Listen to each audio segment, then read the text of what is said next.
एजेंसियों से लेकर राजनीतिक गलियारों तक हलचल मची हुई है। दरअसल सम्राट चौधरी ने अधिकारियों के साथ एक बैठक की है। ये बैठक ऐसे समय में हुई है जब नेपाल की बालेन सरकार अपनी हेकड़ी दिखाने से बाज नहीं आ रही है। कभी भंसार शुल्क के नाम पर, कभी सीमा विवाद को लेकर, कभी भारत से व्यापार पर प्रतिबंध लगाकर बालेन शाह को ऐसा लगता है जैसे भारत उसके सामने याचना करेगा। लेकिन अब चूड़ी टाइट करने का समय आ गया है। आज अंदर की बात में जानेंगे कि सम्राट चौधरी का वो सीक्रेट प्लान क्या है जो अब बालेन शाह की नींद उड़ाने वाला है। तो इस रिपोर्ट में आखिर तक बने रहिएगा। नमस्कार, मैं हूं डॉक्टर सुरजीत सिंह और आप देख रहे हैं YBN बिहार झारखंड। तो बिहार सरकार अब इंडो नेपाल बॉर्डर पर सुरक्षा को लेकर पूरी तरह अलर्ट मोड में आ चुकी है। मुख्यमंत्री सम्राट चौधरी ने अधिकारियों के साथ हाई लेवल मीटिंग की है और साफ शब्दों में कहा है कि सीमा पर किसी भी तरह की लापरवाही बर्दाश्त नहीं की जाएगी। नकली नोट, ड्रग्स जो तस्करी होती है, अवैध घुसपैठ, हथियारों की सप्लाई और सीमा से जुड़ी हर संदिग्ध गतिविधियों पर अब कड़ी नजर रखी जाएगी। भारत और नेपाल के बीच लगभग पूरी तरीके से कह सकते हैं आपकी ये खुली सीमा है। बिहार के कई जिले नेपाल से जुड़े हुए हैं। इन इलाकों में दशकों से लोगों के बीच रोटी बेटी का रिश्ता रहा है। लेकिन यही खुलापन अब सुरक्षा एजेंसियों के लिए चुनौती बनता जा रहा है। पिछले कुछ समय में नकली नोटों की तस्करी, ड्रग नेटवर्क और अवैध घुसपैठ की घटनाओं ने सरकार की चिंता बढ़ा दी है। यही वजह है कि अब केंद्र और राज्य दोनों सरकारें मिलकर बॉर्डर सिक्योरिटी को मजबूत करने में जुट गई है। मुख्यमंत्री सम्राट चौधरी ने हाल ही में एक अहम बैठक में अधिकारियों को निर्देश दिया कि इंडो नेपाल बॉर्डर पर निगरानी और सख्त की जाए। उन्होंने कहा कि सीमा पर अवैध गतिविधियों के खिलाफ जीरो टॉलरेंस नीति अपनाई जाएगी। बैठक में गृह जो राज्य मंत्री नित्यानंद राय हैं, उनके समेत कई वरिष्ठ अधिकारी मौजूद रहे। अब सवाल यह है कि आखिर अचानक इतनी सख्ती क्यों? तो दरअसल सुरक्षा एजेंसियों को लगातार ऐसी सूचनाएं मिल रही थी कि सीमा के रास्ते नकली भारतीय नोटों की सप्लाई हो रही है। इसके अलावा नेपाल के रास्ते ड्रग्स और अवैध हथियारों की तस्करी भी बढ़ रही है।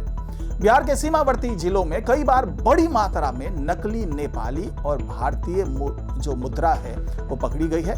रिपोर्ट्स के मुताबिक हाल ही में मधुबनी और सीतामढ़ी जैसे इलाकों में फर्जी नोटों की बड़ी खेप जो है वो बरामद हुई थी। सरकार को यह भी डर है कि खुली सीमा का फायदा उठाकर कुछ अंतरराष्ट्रीय नेटवर्क भारत में घुसपैठ की कोशिश कर सकते हैं। यही कारण है कि बॉर्डर पर आधुनिक तकनीक के इस्तेमाल पर जोर दिया जा रहा है। ड्रोन निगरानी, हाईटेक कैमरे, डिजिटल ट्रैकिंग और इंटेलिजेंस नेटवर्क को मजबूत करने की तैयारी की जा रही है। केंद्रीय गृह मंत्री अमित शाह ने भी फरवरी में बिहार के इंडो नेपाल बॉर्डर को लेकर हाई लेवल समीक्षा बैठक की थी। उस बैठक में अवैध निर्माण, घुसपैठ, फर्जी करेंसी और अवैध आर्थिक लेन देन जैसे मुद्दों पर गंभीर चिंता जताई गई थी।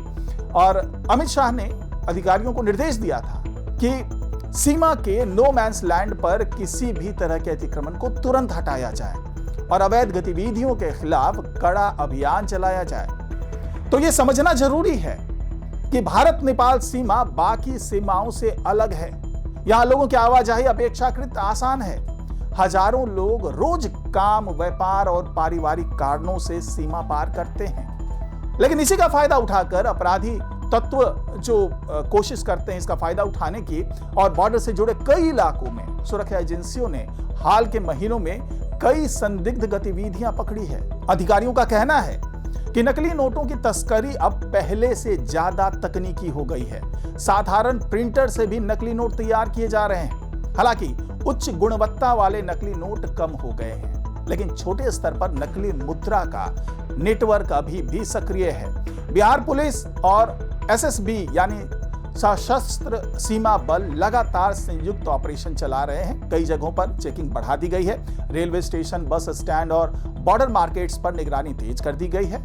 सीमावर्ती जिलों के DM और SP को विशेष जिम्मेदारी दी गई है कि वे हर संदिग्ध गतिविधि पर तुरंत कार्रवाई करें। अब बात करते हैं ड्रग्स नेटवर्क की। तो रिपोर्ट्स के मुताबिक नेपाल के रास्ते स्मैक और गांजा जैसे नशीले पदार्थ भारत में लाए जा रहे हैं।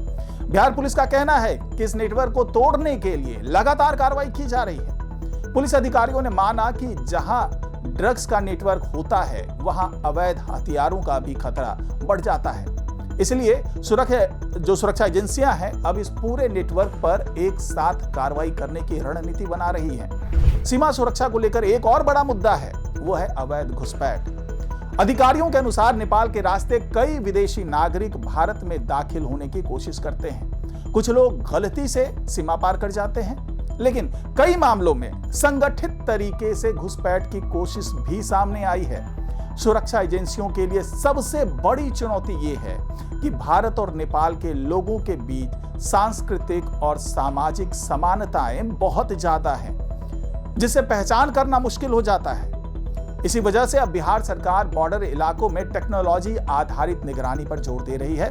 बैंकिंग सिस्टम की भी जांच की जा रही है। सभी बैंकों को निर्देश दिया गया है कि वे बड़े कैश ट्रांजैक्शन की जानकारी दें और हर खाते को पैन कार्ड से लिंक कर दें। सीमा से जुड़े इलाकों में करेंसी सॉर्टिंग मशीन लगाने की भी तैयारी की जा रही है ताकि नकली नोटों की पहचान आसानी से हो सके।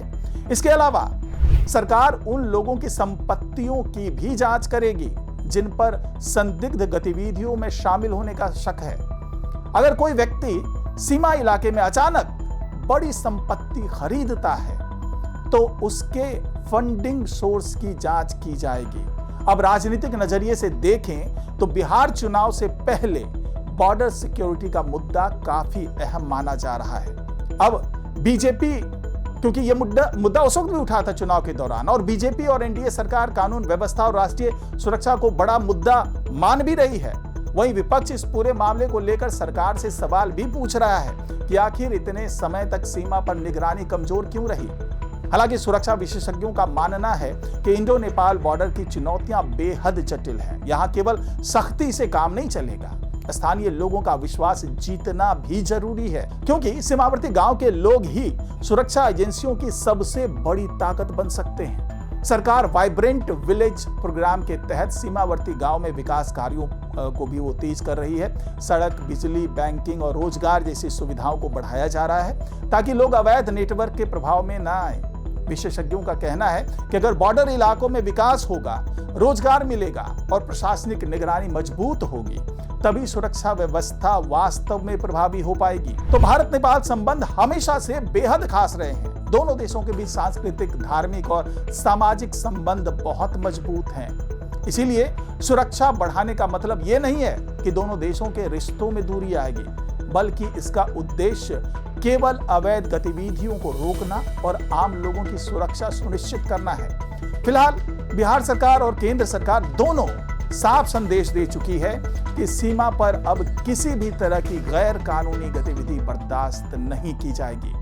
आने वाले दिनों में बॉर्डर इलाके में और भी ज्यादा सख्ती देखने को मिल सकती है। तो इंडो नेपाल बॉर्डर पर बढ़ती सख्ती को आप कैसे देखते हैं? क्या इससे अवैध गतिविधियों पर रोक लगेगी? क्या सरकार की नई रणनीति कारगर साबित होगी? अपनी राय हमें कमेंट बॉक्स में जरूर बताएं।